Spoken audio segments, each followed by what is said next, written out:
Good day everyone, ako nga pala si Math Archive. So ang topic natin for today is all about fluid machineries.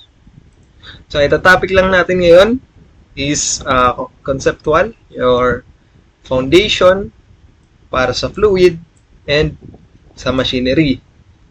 So in short, basic lang muna tayo. Okay? Alamin muna natin yung basic para bago tayo continue, no?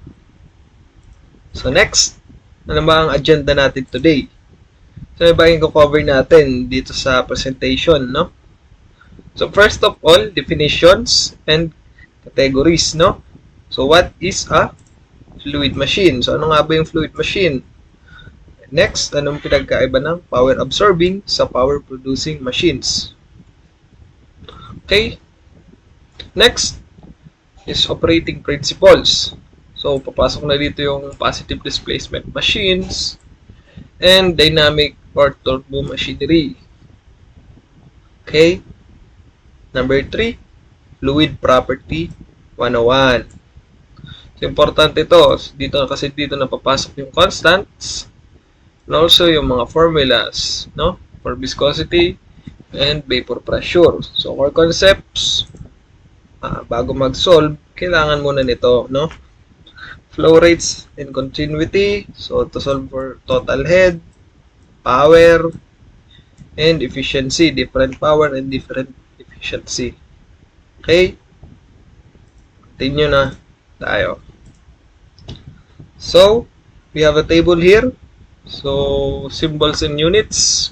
Mga pangkaraniwang mga makikita nyo sa problems all throughout this subject.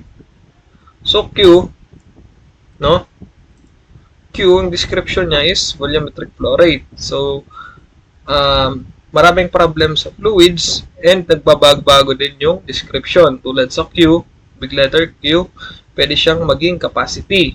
So, para hindi ka malito and ma-master mo talaga ang fluids, kailangan mong unahin ay unit analysis.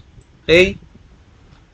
Kahit balik-balik na rin mo yung question, kahit bigyan mo yan ng description na hindi mo alam, basta ang nakalagay doon, kuyari na cubic meter per second, alam mo na agad na yun yung volumetric flow rate. Okay?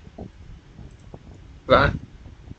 So, for volumetric flow rate, meron tayong unit na cubic meter per second. In English, we have cubic feet per second and also gallons per minute. So, convert mo to GPM, no? Any of the two. So, para sa akin, ang kadalasan sa English is ito, GPM, gallons per minute. Next, we have total dynamic head or TDH. No? TDH. No?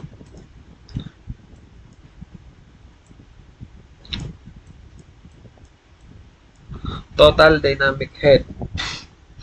So, ang unit niya is meter and SI. And in English, naka-feet. Okay? So, next, sa power naman tayo.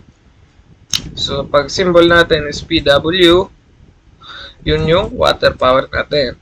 So, unit nito is in SI and in horsepower. So, standard yan for power, no?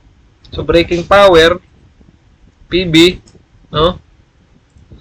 Same lang ang units, kilowatts, and horsepower. Next, no? Fluid density. Sa fluid density, meron tayong unit na kilogram per cubic meter. And sa English, meron tayong pound mass per cubic feet. So, sa specific weight, kilonewton per cubic meter. Pwedeng newton per cubic meter. Sa English, pwedeng pound force. Cubic feet, no? Pound over pound, cubic feet, no? Next, pressure, kilopascal or pascal. In English, PSI or pound per square inch. Pwedeng PSF or pound per square foot, no? The specific gravity, this is unitless, no? Kaya wala siyang unit. Take note, specific gravity, walang unit yan. So, pag nagka-unit yan, ibig sabihin error, no? Mali yung solution mo. None. So, next. First of all, what is a fluid? So, fluid, by engineering terms, a fluid is any substance that deforms continuously or flows when subjected to a shear stress. So, this includes two states of matter. So, tinatandaan dyan ko dyan, ang fluid, fluid flows, no? Yung tinatandaan ko. Ulit, fluid flows, no? Fluid, nagpo-flows yan, no? So, fluid can be this and this, no? Fluid daw, pwedeng maging liquid at pwedeng maging gases. As previously stated, no? Here, it includes two states of matter. Yun yung liquid and gases. Since yung mass hindi naman pwedeng mag-flow, so liquid and gases lang. So liquids, meron tayong water, oil, and liquid refrigerant, no? So they are generally considered incompressible. So which means yung volume nila is definite or hindi nagbabago, no? When you squeeze them. So sa gases naman, dito na nakapaloob yung air, steam, natural gas. So sa gases naman, they are highly compressible. So they can be squeezed into tiny and also high pressure spaces. So pag liquid, incompressible. Di nagbabago yung volume. So definite volume or constant, sorry. Sa gases, highly compressible or compressible, no? That's for fluids. Fluid flows, two types of fluid are liquid and gases. Okay, next. What is a fluid machine? So from its word, fluid plus machine. Yung fluid, anything that flows in machine is a mechanical device. Diba? Fluid machine is a mechanical device engineered to do exactly one thing, and that is to transfer energy. Diba? So, energy is transferred between a flowing fluid and a mechanical shaft. So, let's explain this further. So, it has two main categories. We classify these machines by the direction, the energy of flowing. So, di-distinguish, na-classify natin siya through direction or by direction. First, we have power absorbing. So power absorbing, energy flows from the shaft to the fluid. So in simple terms, ang power absorbing, it requires an electric motor to spin a shaft which does the work, the fluid, to move it or pressurize it. While for power producing, the energy flows from the fluid to the shaft. So baliktad. So power producing, ang nagpo-produce ng power dito is yung ating working fluid, no? Working fluid, high energy fluid, crashes into blades, forcing the shaft to spin to generate electricity, no? So power absorbing, from the word absorb, no? So yung nagwo-work dito by using external force, yung electric motor natin. Kaya tayo nagkaka power, no? Or energy. So power producing, ang nagbibigay sa atin dito ng power kapag yung fluid natin, no? Kapag yung fluid natin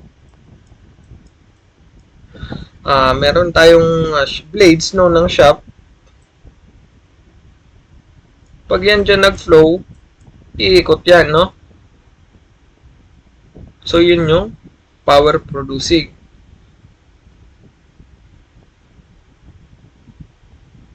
Okay? Next.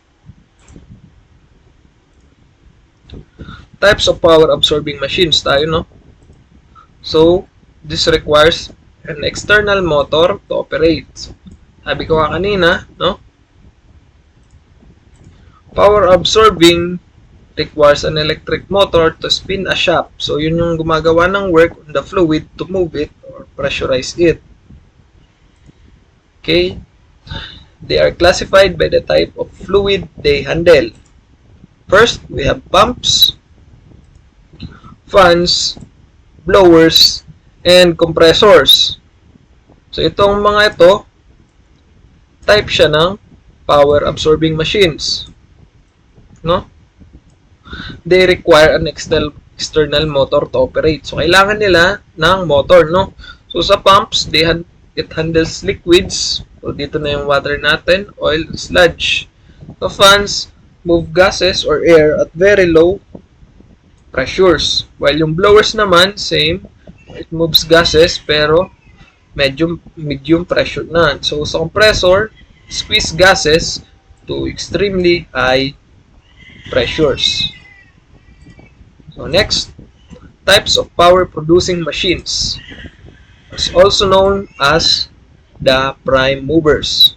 So yung fluid ang gumagawa ng work sa machine. So yung fluid ang nagpapatakbo. So in other words, the fluid is our working fluid.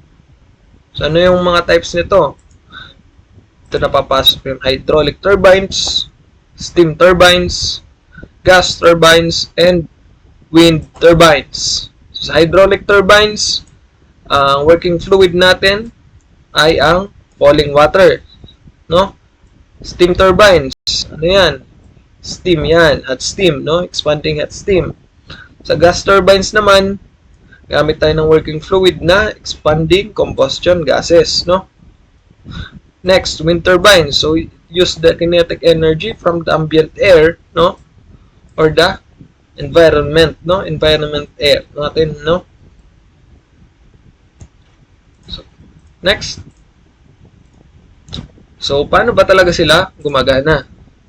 So, beyond energy direction, we classify machines by how their internal mechanism actually move the fluid, no?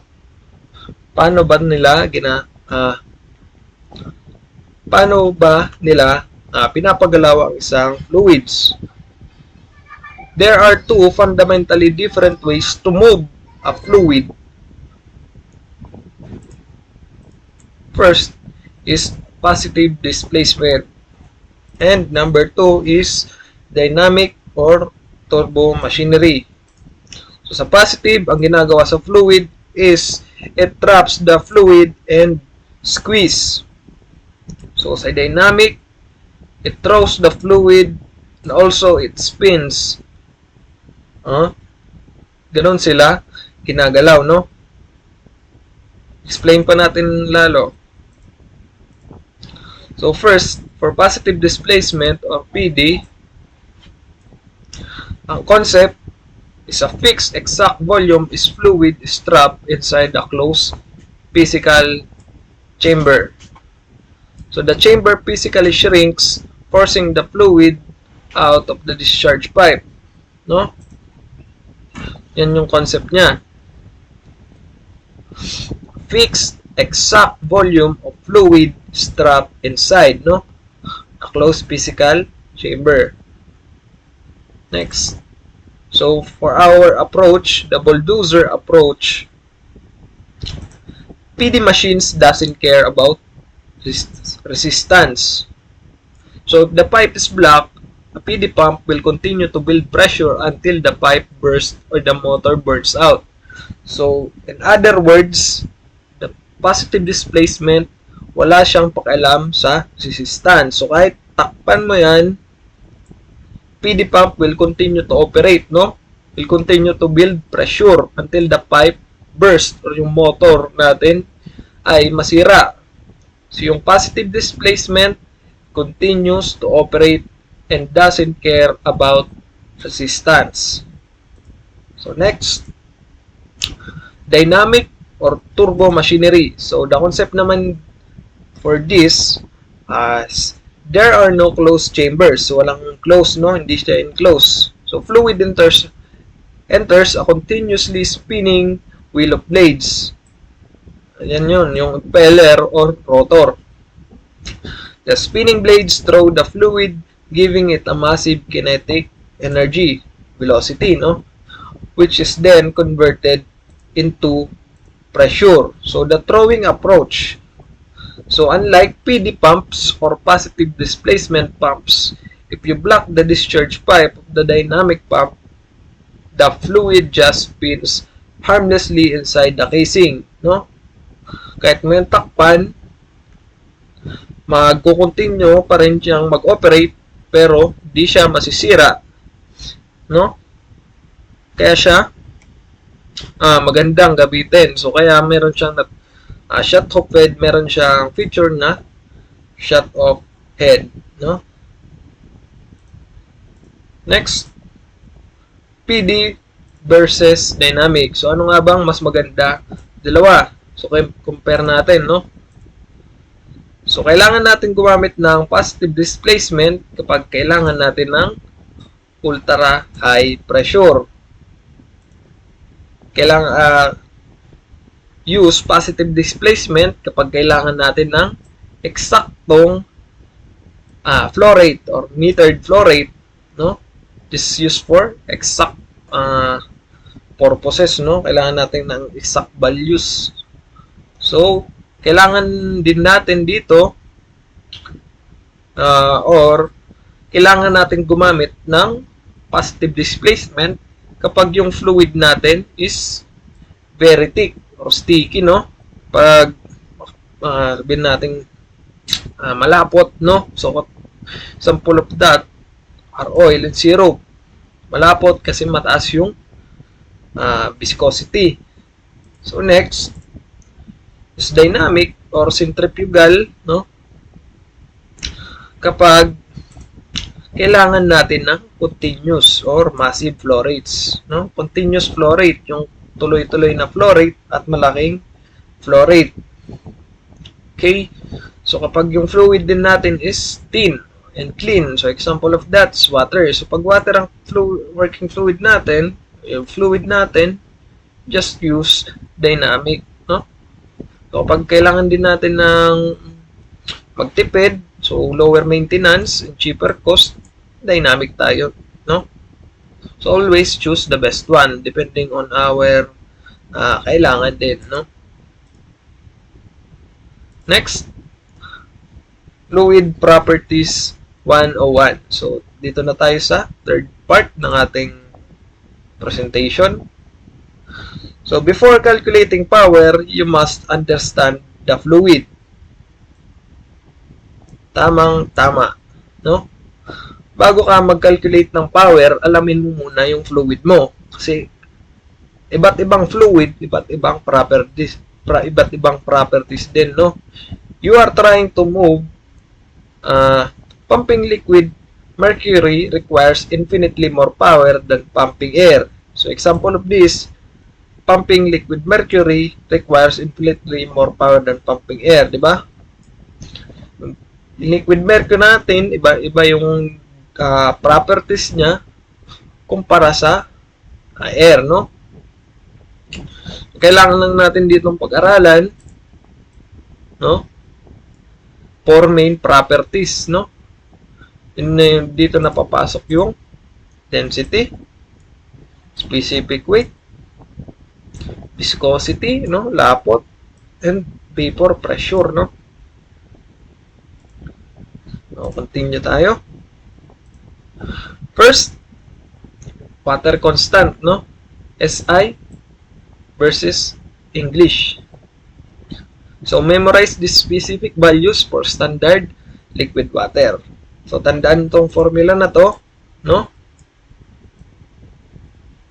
Tandaan, This is the general formula for specific weight.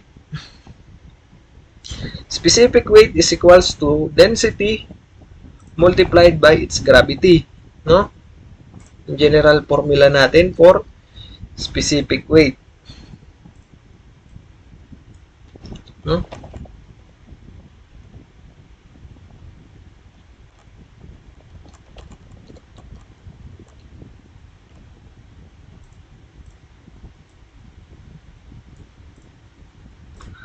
Take note of that, na? Next. So, if for SI system, meron tayong standard na density value 1,000, no? 1,000 kilogram per cubic meter.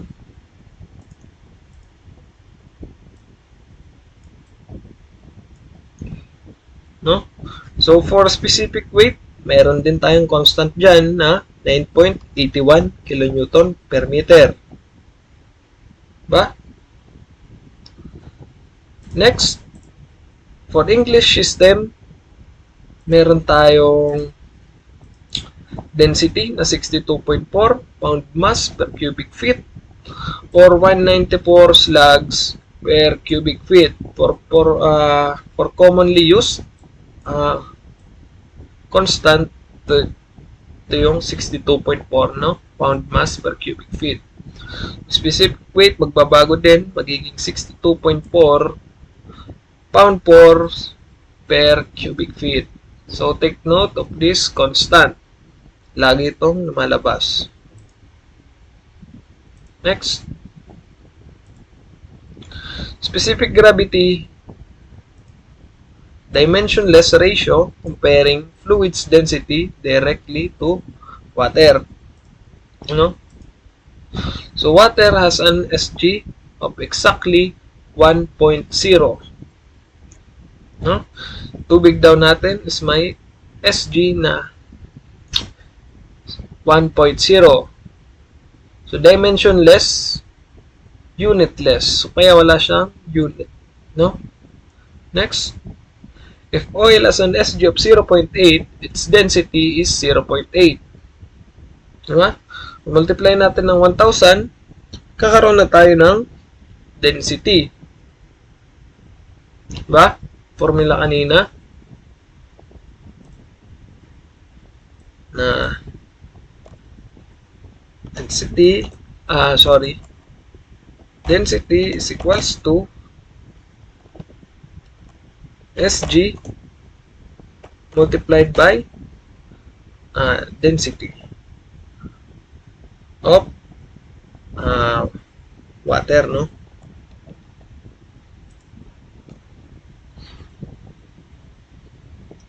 SG oil, no?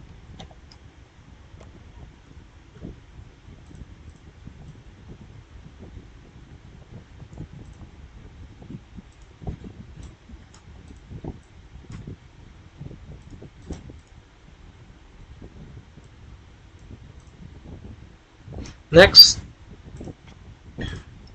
if mercury has an SG of 13.6, its density is 13.6 multiply natin ng 62.4, meron tayong sagot na 848.6 pound per cubic feet. So, bakit 62.4, no? No? Bakit 62.4? Ba? Sabi ko kanina, or nabanggit kanina, ang sa English unit, no? Ang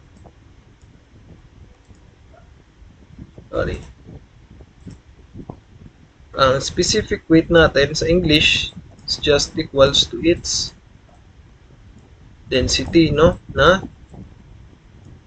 62.4,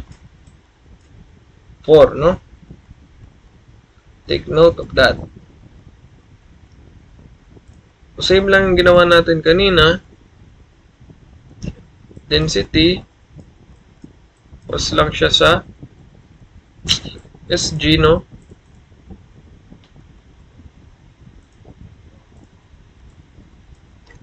Density. Ito siya ng SG. Mercury.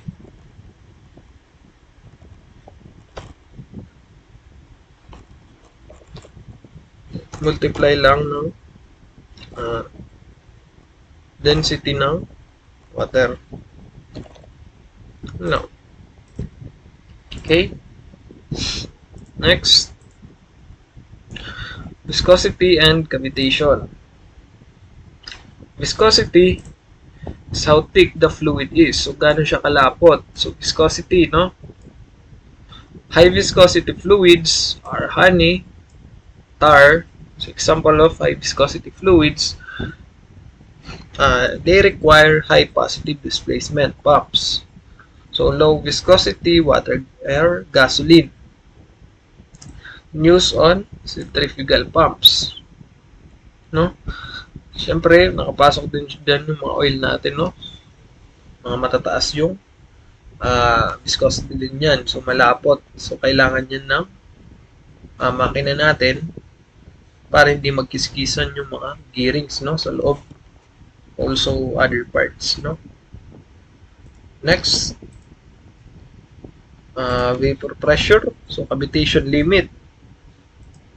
So, the pressure where liquid boils, if a pump sucks water too hard, the pressure drops and water boils into vapor bubbles and collapses inside the pump, destroying the metal blades.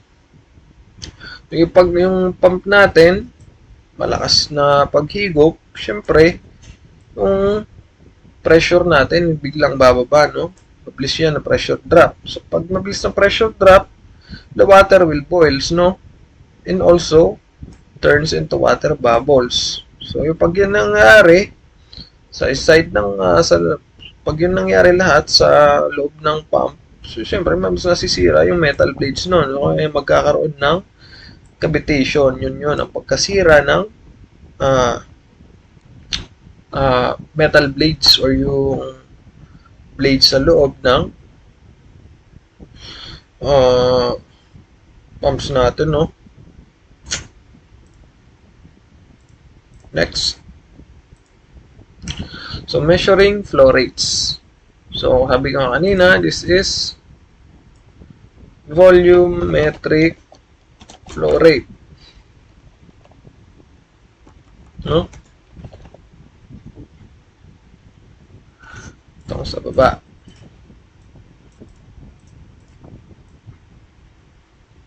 Volumetric flow rate and itong naman sa versus mass flow rate.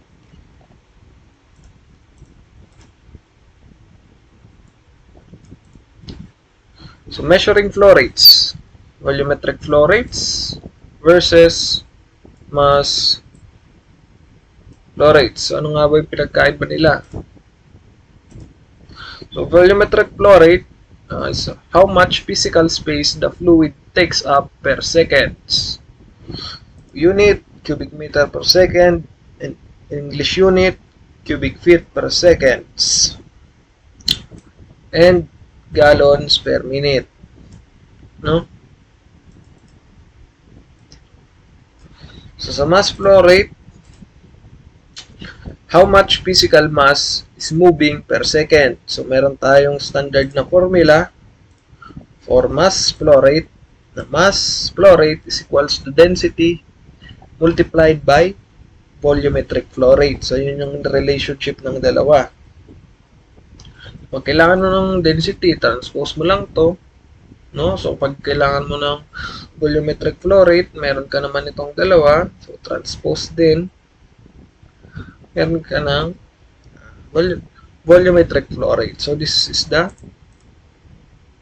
relationship of the two. Take note of that. So, unit, kilogram per second. No? By unit analysis, density, is kilogram per cubic meter, no?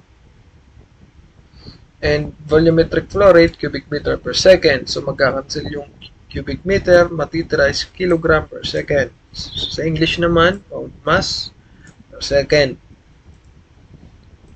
Next, the continuity principle. So based on the conservation of mass, what goes in must come out, no? If a pipe narrows, if a pipe is narrow, the fluid must speed up to fit through. So, kung visualize natin yan, meron tayong pump, no?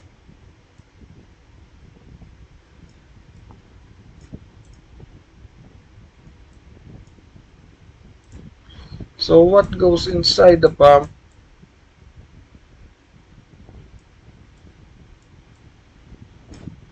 must also come out, no?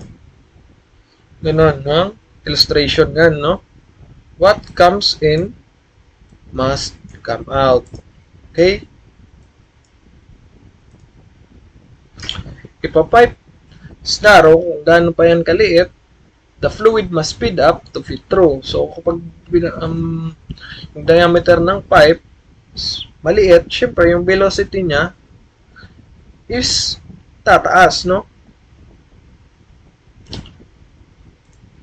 Next. So, by the continuity equation,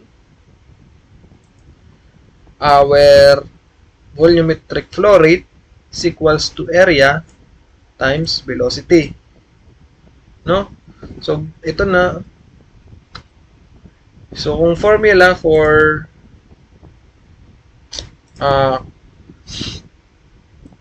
volumetric flow rate,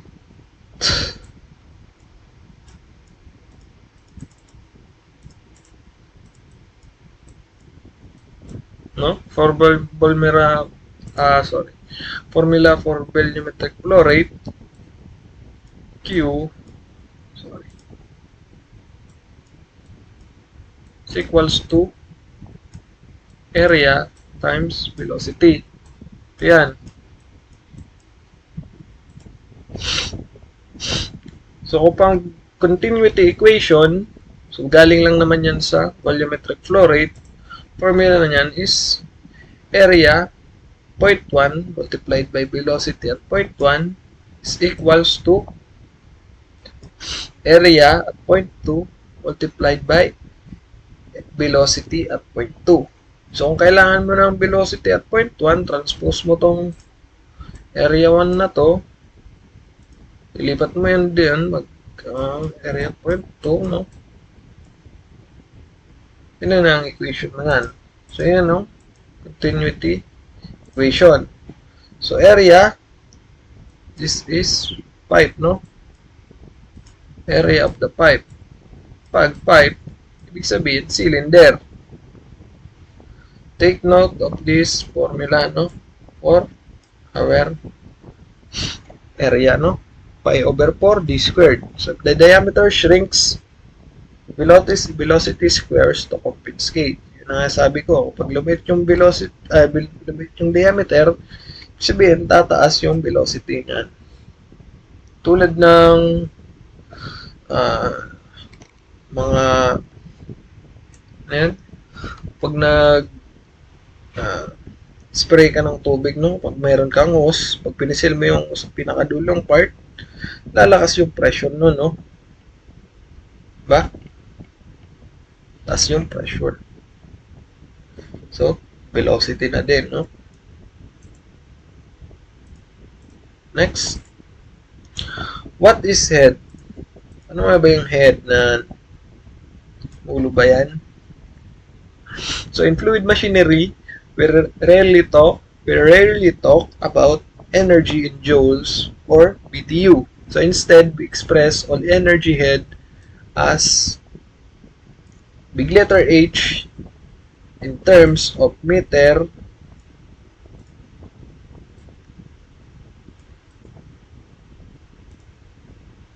or feet. Next, head is the total mechanical energy, the fluid expressed as a vertical height in meters or feet, no? If a pump generates 50 feet of head, it means that the pump has enough energy to shoot a column of water straight up into an air exactly 50 feet high, no?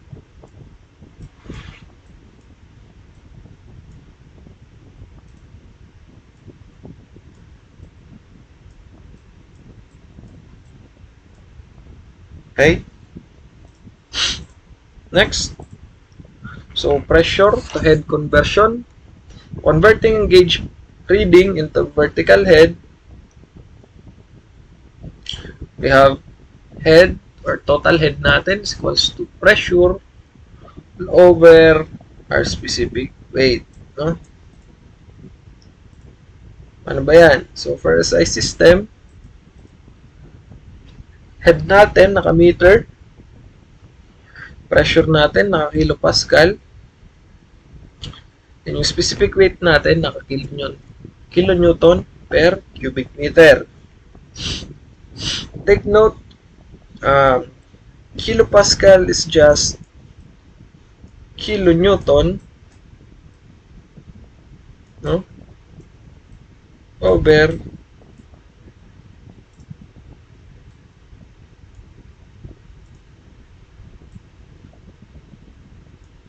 meter squared.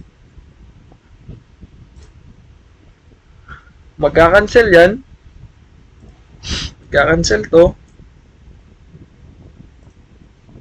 Diba? Magkakancel yung kilopascal, kilonewton, matitira. Magkakancel din tong cancel din tong ano natin, meter, cubic meter, matitira na lang tayo ng isang meter. Okay? Ayan, ang unit natin sa unit analysis is naka-meter. Okay? Next. So, feet. Yung pressure natin, PSI. Multiply nang natin ng 144 maging ano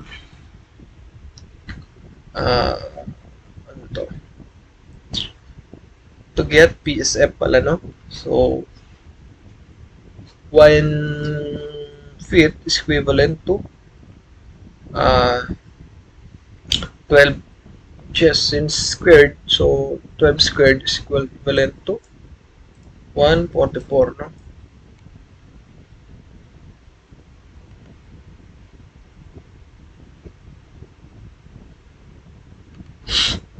Also, specific weight natin, pound force per cubic feet. So, PSF, pound per square foot. So, maka-cancel na yung pound. Square foot. Cancel na. Since itataas to kasi nasa denominator to, kaya magiging unit natin is in feet. Okay? Ito na yun. Unit analysis. No? So, quick trick for water. So, para mabilis natin makuha yung feet. So, meron tayong pressure na naka-PSI. Multiply lang natin ng 2.31. Multiply mo ng 2.31, ilalabas nyo sa yung answer, yun na yung feet na, no? Okay? Next. So, total dynamic head. So, to find the total head a pump must overcome, we add up 3 different types of obstacles derived from Bernoulli's equation. So, total dynamic head, galing lang yan sa Bernoulli's equation. So, ano nga ba yung mga nakapaloob dyan? First, we have our meron tayong pressure head, no? So, pressure head, bid natin, ito na yung pressure head natin. Meron tayong velocity head, tayong elevation head, no? Ito na yung height. So, ang unit yan lahat, pag kinumpute mo yan, is always in meters or feet, no? So, ito kasi, derived na to eh, no? So, ito na yung pinaka-final form niya, no? So, for TDH equation, para mapadali yung pag-solve mo, ito na lang yung gamitin mong formula. Huwag ka nang magmano-mano, no? So, D is for discharge. So, this is airtime pump. 5. So, for suction, tayo dito, 0.1, 0.2, no? So, 0.1, dito yung suction. Siyempre, yung discharge. Pag ma-minus sila, kaya naging PD minus PS. So, discharge is always minus ng suction, no? So, pressure head plus velocity head plus elevation head. So, meters plus meters plus meters. Walang iba, meter or feet ang kalalabasan niya. Next, fluid power or our water power. So, this is the raw mechanical energy per second given directly to the fluid.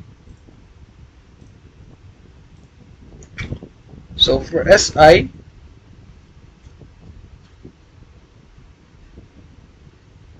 so, ito yung general formula, no? General formula,